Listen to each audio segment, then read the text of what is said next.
Hey, boy. It's Dada. So, the eclipse. It came, it went, and I did go to Chiang Rai, and I did see everything that I was not expecting to see. And now I'm sitting in front of a cafe, waiting for my transport to take me to a far-off northern elephant sanctuary. I wonder sometimes if all of this is just a dream, just a never-ending dream to extract feelings and communications on a deeper level. I've had that feeling for years now. You couple all the synchronicities, and it really could be plausible that this world is completely open to some new options. Options that I can't stick my head in the sand over anymore. I've tried my hardest to be clear-headed about this phenomenon and not let it make me think that I'm some chosen one or new prophet or someone who has to write down some scribed ancient tome to connect into the religions that are already accepted. Even though it's very tempting to do all that, people realize that they're different for all sorts of reasons. And that's all I'm doing. I'm different. I've been different ever since I was born. I've never met anyone else with my name, my background, my insights, and when I try to compare myself to the characters of history, it's a pretty bleak outcome for people like me. Not all prophets get, what's the word that the saints used? Venerated? So I just chalk it up to another talent. I've been gathering talent, son, ever since I was a kid. And it could just be a talent. Noticing synchronicities is a talent. Just like some people are good at bird watching. Some people are good at music, art, or even speech itself. But all of it, in some way or form, conveys communication. Communication is the top level of which our origin stems from. The origin of all of it. Without language that we use to communicate, we'd all just be as simpleton as the monkeys. My biggest question is, if we can fathom the possibility that we have an origin with a creator, what would be the language of that creator being? Is that too big or too simple of a question? Does that being speak Arabic, Chinese, Latin, Hebrew? And I just go, well, who knows? But what fun is looking at the modern words unless we can look at what they shifted from and what they're shifting into? Communication is strikingly close to the word communion. Communion is the central theme of all religions. Theology itself, the study of divination, that idea that to come into union with the divine or come into union with the all, the concept of enlightenment itself. See, I've been listening to a book probably for the third time, and it's a book literally called Synchronicity. It's written by a guy named Dr. Kirby. It's being here in Chiang Mai and listening to that book and watching the daily synchronicities that just pop into existence. It's nice to read a book where someone shares the same doubts and fears that he says can prompt you to lead to over-exaggeration. And I do not want to over-exaggerate. But he also points out that this is nothing new. That people have been having this experience forever, but every time they write it down, it either gets turned into a joke and a punchline or into a new religion that becomes extreme and fanatical. When he tries to explain it, he reminds us that always some version of some god was better than somebody else's version of some god. And every religion was doing this. Saying basically that my spirit animal will kick your spirit animal's ass. And so many people really did lose their lives, son, and willfully so. They happily went to their deaths thinking that they were supporting their god. But then the kings realized that, what if someone challenges me? So they came up with this idea of separation of the mystical to the divine rights of the priest and the divine rights of the kings. The kings would protect the priest, and the priest would laud or basically storytell about how the king was coronated and blessed from on high. And it was this very paradoxical creation engine, that allowed for civilization to come into existence. So you can't hate it. And I would say this is one of the many pieces of information that I was able to glean from my time in Chiang Rai at this very unique temple that allowed me to walk away with a certain attitude, a level of contentment about my situation, especially with you. Son, I care for you so deeply.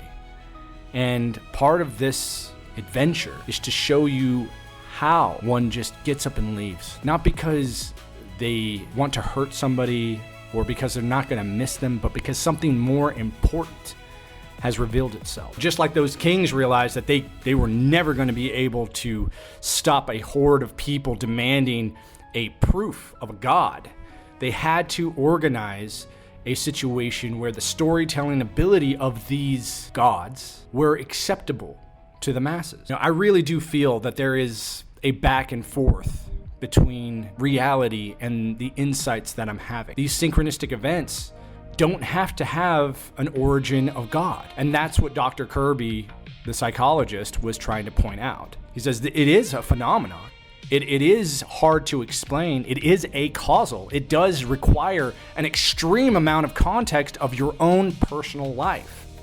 And so on the way up to the elephant sanctuary, I was listening to his theory, and I decided to sort of come up with one of my own. It has to do with learning a little bit about the Thai language. Coming to Chiang Mai, I was extremely overwhelmed from like the first step. I was looking at just delicious food that was made of some of the things that if you just told me what they were, I probably, and everybody else probably would have grimaced at the ideas of pig's feet and livers and ears and eyeballs and things like this. But holy cannoli, I guess is the best way to describe how great the food is here. And I haven't been able to say no to anything that's been put in front of me since. As in studying the language, I've learned that just like in English, just like in most languages, there are words that sound so similar, and without context, you can't know what those words are. A good example is the word what in English. If I were to say what, you'd be like, why did you say what 3 times? It's like, well, what if I didn't say what? What? Wet. These are extremely close. And we can hear the similarities with how they're pronounced. The same thing happens in Thai.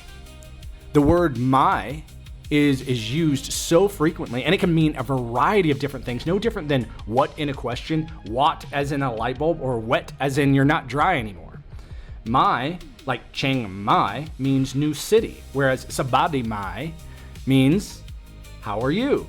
And you also have Chai Mai or Mai Chai, right? Which if you say not right or incorrect, it means it's a way to negate something. You could say Mai Pai, which is don't go, right? Or Mai Ru, like Pam Mai Ru, it means I don't know, right? So there's these words that phonetically sort of pass our ear, and synchronicity is so like that because these things are around you all the time, and if you don't have the context to see them, then you won't, right? This isn't about being better. This isn't about being more than somebody else. This is saying, hey, I have an awareness now that I think I share with a certain group of people that have existed all throughout time and history, right? And that's all it is an awareness. And so the place that I went to called Chiang Rai actually means King's City. And the story behind that place is epic, but that's not what this video is about. You know, this place was known for one other thing, and it has Wat Rong Kuhn in it. It's a canal temple, and that's what it means, canal temple, sort of like the Mormons have the DC temple or the Salt Lake City temple. It was just named after the place. So you have Salt Lake City, and this place was called the Rong Kuhn, like the canal temple.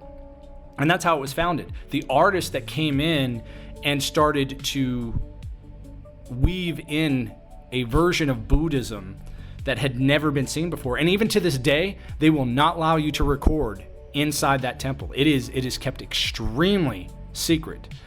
And the blend is modern art. It is woven with sort of like a Buddhist lens to help people understand that Buddhism isn't just about the old ways. Reminded me so much of a synchronistic sense of being. The problem with synchronicity is you're never told really to look for it. The looking happens to be the crux of the problem. When you're trying, it doesn't work. When they happen, you want to be able to stop, see, and you want to record them for, think like as when they first started happening to me, that you're not going crazy. And sure, this instinct might be new to you if you're just now starting to become aware of it, as it was to me. And even Dr. Kirby, the psychologist, from his book, He says, yeah, it's quite a shock to start seeing synchronistic events, but he's even in his book, he'll talk about how within about a week to 2 weeks, with a certain amount of procedure and ritual, just like all the other religions, you could start seeing these types of reactions. I had no idea that people like me before had these types of notions that the ability to describe synchronicity is what turns into a religion. Synchronicity is not a religion, it's an awareness. And I think Buddhism does a great job of when it talks about enlightenment, that it's not something to allow you to become the leader or the king or to establish power. It's actually the opposite of that. When you see it, you realize you don't want power, you don't want money, you don't lust after anything anymore. It's not a matter of apathy, it's a matter of contentment. That's why this temple really did. Once I saw what was inside of it, son, a very serious mystery left me at peace. It said everything that you're going through is experienced by other people. You are not alone. This is okay. And it's just your turn to describe it. That's what this temple told me, that this is all I'm really meant to do, is to describe it in my own way. And that the only authority I really have is that. To describe this however I wish. And if it ever starts happening to you, son, it might never happen to you. But if it does, okay, it will be your turn to describe it. Just like I believe it was Joseph Smith's turn from the Mormon religion to describe it, or Moses' turn to describe it to the Egyptian priests. And the Egyptian priests, it was their order, not originally, but just like the human experience itself. Certain people have the ability to see past the illusion, or the mirror, as Dr. Kirby puts it. First things first, when I want to describe this, and I'm not trying to be rude, is an address to women. Women, the free ride is over. Either you do your work, or you will never see what this place really is. And when I think about all the things throughout history about how women have complained and lied and cheated, and then after everything was given and built for them, and I think that's another disturbing truth that rides along this synchronicity highway, is that you really have to work for it.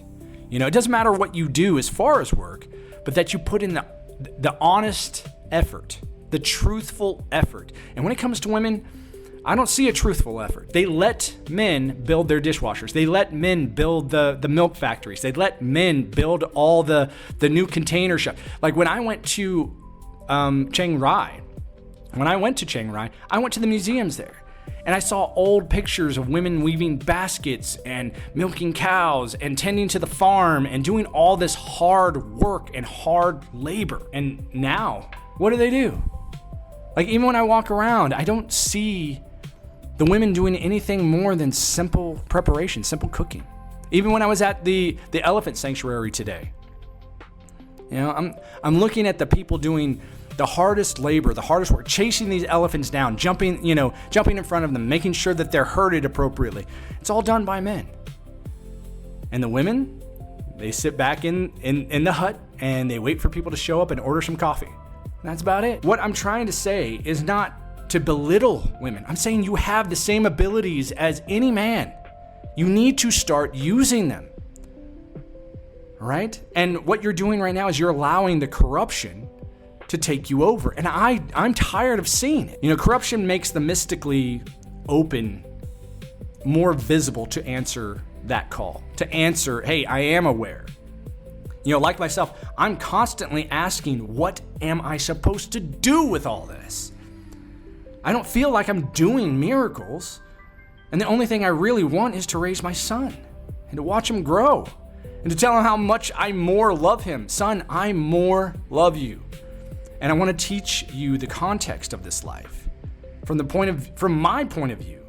And that's what these videos are a testament to. The temple didn't give me anything special. There were thousands of other people there the same time I was. And the Eclipse didn't give me anything special. I want you to understand, it's just a way where my sense of being, especially around time, has allowed me to see my position in the world from a different vantage point, a vantage point I couldn't get without this awareness. It's basically my collective perception, through the context and the lens of my own life. So the best advice I can give you, son, or I can give anyone traveling, down the same road as me, time is a tool that in the hands of a mystic is more powerful than the full force of nations. Righteous timing, divine timing, the synchronistic psychological awareness, as Dr. Kirby puts it, however you want to put it. It's the next stage of human response. And it's a response to the corrupt manipulation of our governments. Throughout time, throughout history, governments and kingdoms have rotted from the inside out. They always rot from the inside out. But during that process, during that dilapidation, that putrefaction, something amazing happened, a rebirth. And that's what these eclipses really are doing, is a reminding you that you are allowed to be reborn. And, same thing last week when I went to watch Spider-Man, the whole movie stood around this idea of being reborn, this rebirth. And I've been, going through this through almost every eclipse. So you got to understand, from my perspective, being reborn isn't a once in a lifetime thing. And even in the Bible, where it talks about, you must be born again, I can now really understand the context of that verse. I can understand it now.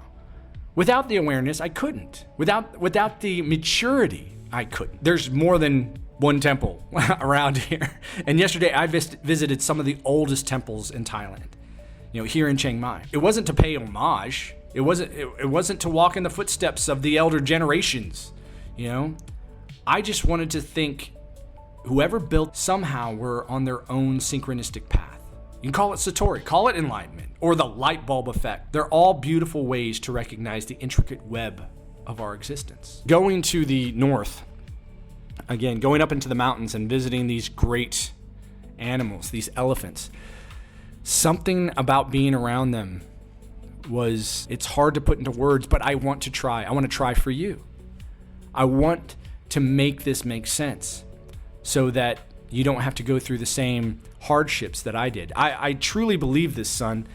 And this is something that I've told everybody. I said, sure, it's great to respect your elders. And that's a great, honorable thing to do. Respect your elders. Appropriate. But you must also respect your youth, for they will surpass you. And if you are a great parent, a great father, you would want nothing more than them to surpass you. The great part about elephants is they sort of share the same lifespan as us humans. They also travel and eat together. I think they believe deeply in rituals and tribal rituals. They have fun, they goof off, they play.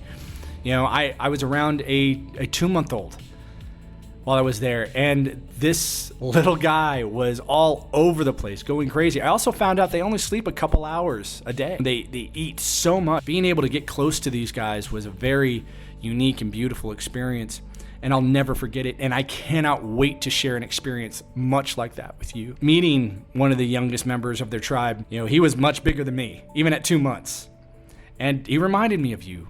He reminded me that you are a kid and you are going to play and have fun and goof off and get dirty and scrape your knees and go through super happy roller coaster rides and deep, dark, frustrating, annoying situations, and I want to be there for you. There is a certain level of corruption that I'm dealing with, and that I'm dealing with what's going on with your mom.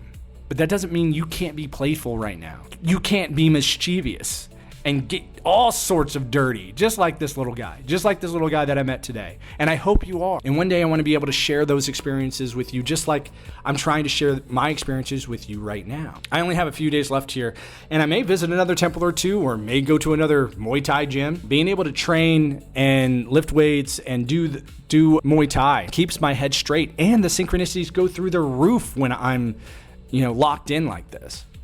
My plan is not anyone else's. And I don't have to make it make sense. Actually, much like what the Buddha refers to, once you know that you are part of everything, nothing seems to describe it quite right ever again. This is why every single time there's this question to existence by the Buddha, every variety of environment was given. Every circumstance was given. And he always left people even more perplexed with even more questions. But once you realize that there's nothing that can really describe the all, a contentment just falls over you. And describing that contentment is not possible. People just say, oh, leave it and call it God and walk away. Jesus done did it and walk away. Muhammad did it, walk away. And I'm more of a, well, I want to know how they did it, why they did it. And if someone asked me why I did this, why I chose to go down a synchronistic path, there was a part of it was curious, but it was a curiosity that I needed to have part of my life.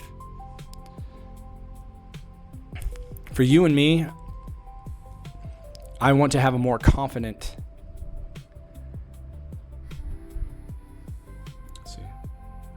Son, I won't stop sharing my journey with you, ever. With you or anyone else who has questions.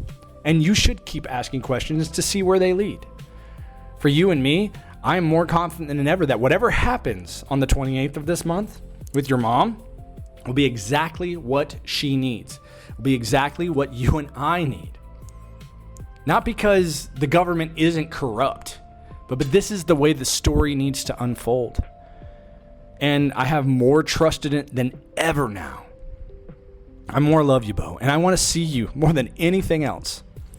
But in the meantime, keep being a great and wonderful boy, because I know you are. You are fantastic and more than capable of seeing what I want to show you. Be patient with your mom. Her troubles are just starting, and you don't have to save her from them. In fact, it's more beneficial for you to follow my example and simply walk away into a bigger, better, and more beautiful life, full of wonders that people like your mom just couldn't fathom on their best day. And that's just it. Couldn't fathom on their best, wait for it, day. I more love you, son. And like always, I cannot wait to see you.